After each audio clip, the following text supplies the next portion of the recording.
السلام عليكم ورحمة الله وبركاته. ازيكم يا حبايب قلبي؟ عاملين ايه؟ يا رب تكونوا بخير وبصحة وهنا وعافية وسعادة دايما على طول يا رب. شايفين العيش الجميل ده؟ طبعا دي سندوتشات للأولاد للمدارس. تنفع تحطي فيها أي حاجة. تعالوا بقى، شايفين ما شاء الله طريقتها سهلة وزي ما انتوا شايفينها كده. طبعا الأولاد بيزهقوا لو فينو على طول أو عيش على طول. أنا بالنسبة لي ولادي بيحبوا العيش ده، فأنا يعني العيش ده أنا بعمل لولادي على طول. تعالوا أقول لكم هنعمله ازاي. معايا هنا يا حبايب قلبي دول 2 كيلو من الدقيق، اللي هو اسمه دقيق شرا للي عارف، واللي مش عارف الدقيق اللي هو بتاع التموين بتاع الطابونة او الفرن، مش دقيق فاخر خالص يعني. وكل اللي هحتاجه معاه معلقة من الملح ومعلقة من السكر ومعلقة ونص خميرة، او يعني معلقتين بس مش هرمية، يعني مش مليانين، او معلقتين ممسوحين من الخميرة. طبعا حللاه كده من الردة، حشنا الردة اللي فيه. وانا هنا بوريكم ان انا يعني المية دي كوبايتين من الكوباية اللي في ايدي دي. في ناس كتير عندها منها، بس اللي هي الكوباية دي بتعمل لتر. هنا حطيت كوباية واحدة، مقدار كوباية واحدة من الاتنين. هنزل فيهم بمعلقة السكر ومعلقة الخميرة اهو، ومعلقة او معلقتين من مش يعني معلقتين ممسحين خميرة. ادي اول واحدة. التانية طبعا كنت حاطة نص، بس هكملها دلوقتي. كده معلقتين بالظبط. دوبهم كده بس بسيط بالمعلقة زي ما انتوا شايفين. وهعمل ايه بقى تاني؟ هنزل عليهم بالدقيق. طبعا يا حبايب قلبي اللمية دي دافية، يعني اللمية اللي انا حطيتها انزل فيها بالدقيق دي دافية. هنزل بكده زي ما انتوا شايفين، يعني بنزل بالراحة طبعا عشان ما يكبش مني من الصينية. طبعا بيوفر كتير، يعني انتي لو هتشتري العيش من بره هيبقى غالي يعني. الرغيف دلوقتي بجنيه وبجنيه ونص كمان، اللي هو الابيض. فده حلو وصحي يعني. وانا بصراحة عودت ولادي عليه، يعني انا بعمله على طول. ال2 كيلو يخلصوا او ال3 كيلو اعمل غيرهم. فده زي ما انتوا شايفين كده. انا يعني بحاول اقيم الدقيق في المية زي ما انتوا شايفين كده، واحدة واحدة. وهبدأ اللي هو ايه، انزل يعني انزل اللي في الطبق كده من الجناب، وابلي بس ايدي مية، يعني ما كبش مية كتير علشان ادلكه كويس. وعجينته والله اللي يشوف يعني ما شاء الله، الله اكبر، اللهم بارك بألف هنا. اللي هيشوف العجينة دي هيقول لا ده دقيق فاخر، وكمان دي قرصة فيها سمنة او زيت. لا، لانها مخدومة كويس بصراحة في التدلكة في العجن يعني. انا هنا كده بدأت اعجن اهو معاكم زي ما انتوا شايفين. وللأمانة يعني انا هفصل الكاميرا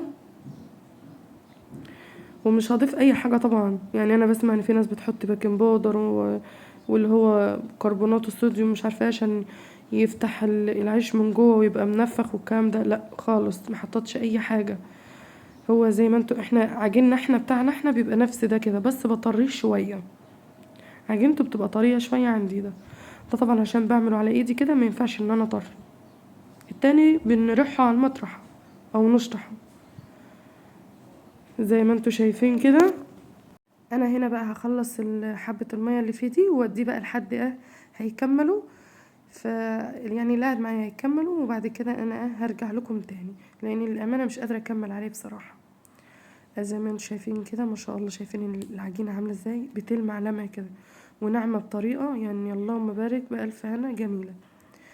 هنا بقى كده خلاص، هي كانت خلصت، هلم على بعضيها كده، لان اللي كان بيكمل عليها بصراحة حد صغير يعني، فمش هيعرف يلمها زي ما انا لميتها. وهنا بقى خلاص هغطيها بالصينيه، وهفضي الميه اللي بقيت مني واوريكم فاض مني الميه قد ايه. شايفين دي كده كوبايه الا ربع، يعني العجين خد مني كوبايه وربع، يعني لتر وربع. هنا بقى دي الرده زي اللي انتوا شفتوني طلعتها من الدقيق وفرشتها كده في الصواني. طبعا دي الصينيه الكبيره، الحمد لله التصوير مش هتكمل يعني وانا بصورها. يعني شايفين هنا جت وهي متقطعة مرة واحدة. فجودي طبعا كانت فاصلة الكاميرا، اللي هو التليفون يعني. هنا بقى هرشها واوريكم بقى الصينية التانية انا عملت فيها بالظبط. شايفين انا هنا بمسك العجينة وبقطعها، بطلع من ايدي كده على قد، يعني ممكن تعمليها بايدك من فوق كده زي ما انا بعمل على طول، كأنك بتقطع الزلابية بالظبط. هنا بقى ايد معفصة زيت، او ممكن تعمليها بايدك من تحت كأنك بتقطع الرغيف كبير، بس انا دي سهلة يعني وسريعة. بعفص او مثلا بمسح وش الرغيف زيت زي ما انتوا شايفين كده. هقطع بقى الصينية كلها ما شاء الله عاملاها، يعني عايزة اقولكم ال2 كيلو ملوا معايا الصينيتين دول، واحدة كبيرة وواحدة وسط. هنا بقى ايه، شايفين انا كنت بتضرب في الحتة دي بالعصاية من جودي طبعا. اللي متابعيني عارفينها وناس كتير هتبقى عارفاها يعني. بتمنى بقى من حبايب قلبي اللي لسه يشوفوني اول مرة يدخلوا كده ويفرحوني ويعملوا اشتراك للقناة، وما ينساش طبعا مشاهدة الفيديو للآخر واللايك وتفعيل الجرس للكل علشان كل جديد انزله يوصل لكم ان شاء الله. هنا كده خلاص بقى زي ما انتوا شايفين كده اتبقت معايا شايفين الوحدتين التلاتة اللي انا حطيتهم ودي الرابعة صغننين شوية طبعا عشان جودي، يعني هو كله هيبقى صغير ماشي، بس ده يعني ال5 وحدات او ال6 وحدات دول هيبقوا صغيرين قوي. لا ده كده 7 8 9 هيبقوا 10 وحدات او 11 واحدة صغيرين. طبعا عشان عندي جودي بتروح حضانة فبدلها منه. هنا بقى كده خلاص ما شاء الله الصينيتين خلصوا، واغطيهم بتاع ربع ساعة او 10 دقايق. شايفين ما شاء الله حجمه متضاعف. هنا اللي هو حطيته على المطرحة وببدأ ابططه كده واعود اشطحه تاني او ارحه بالمطرحة علشان الردة كلها تروح من تحتي.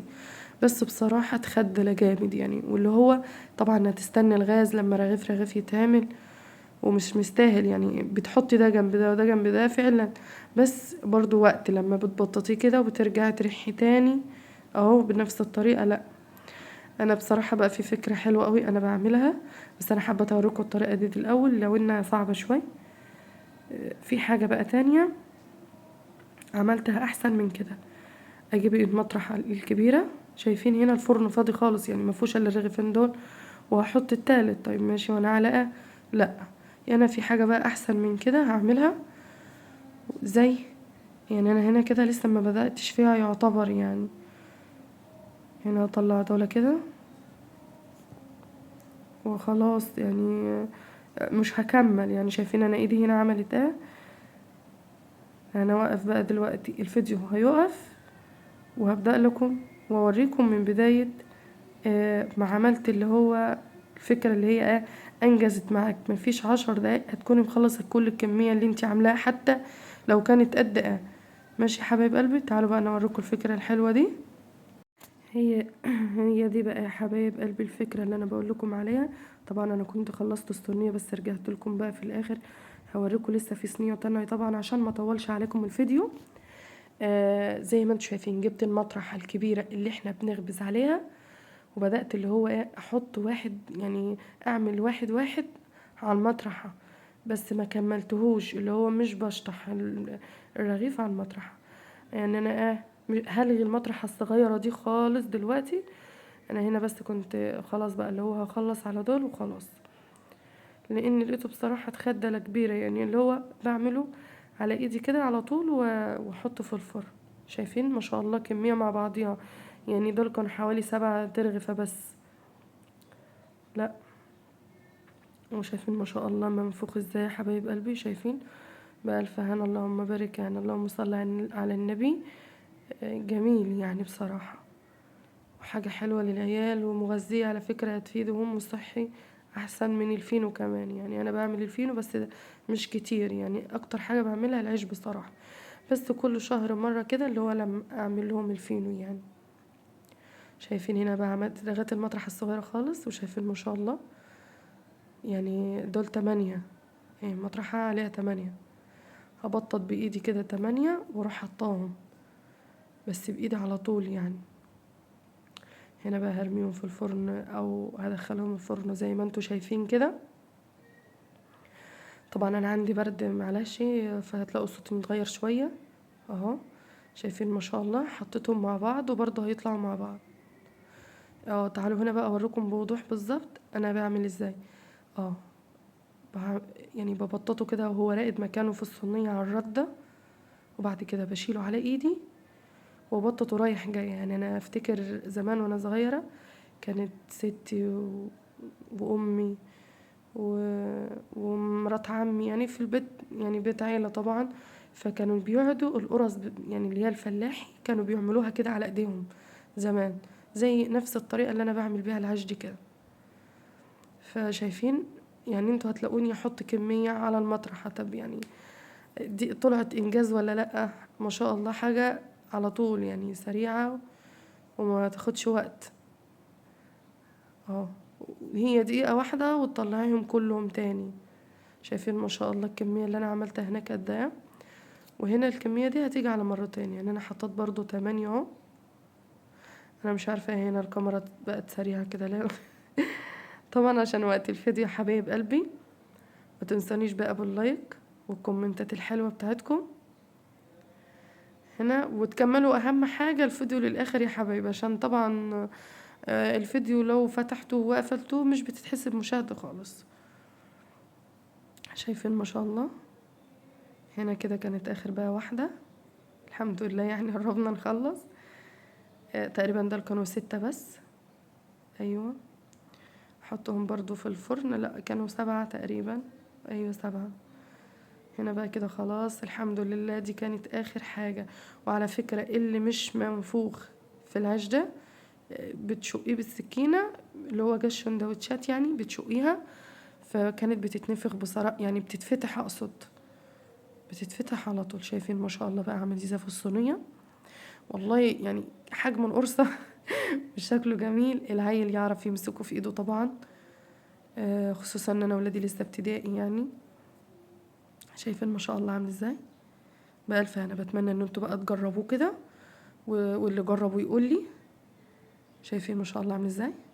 والله فاضي يعني، انا ذات نفسي انا مش عارفه ما شاء الله فاضي خالص من جوه، يعني ما فيهوش اي حاجه.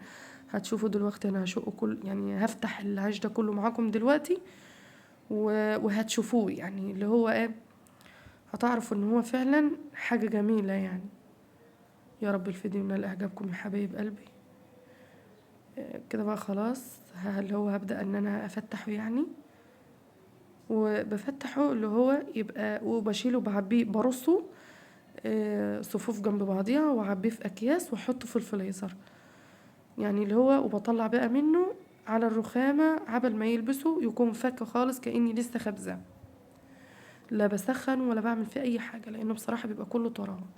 مع السلامة يا حبايب قلبي.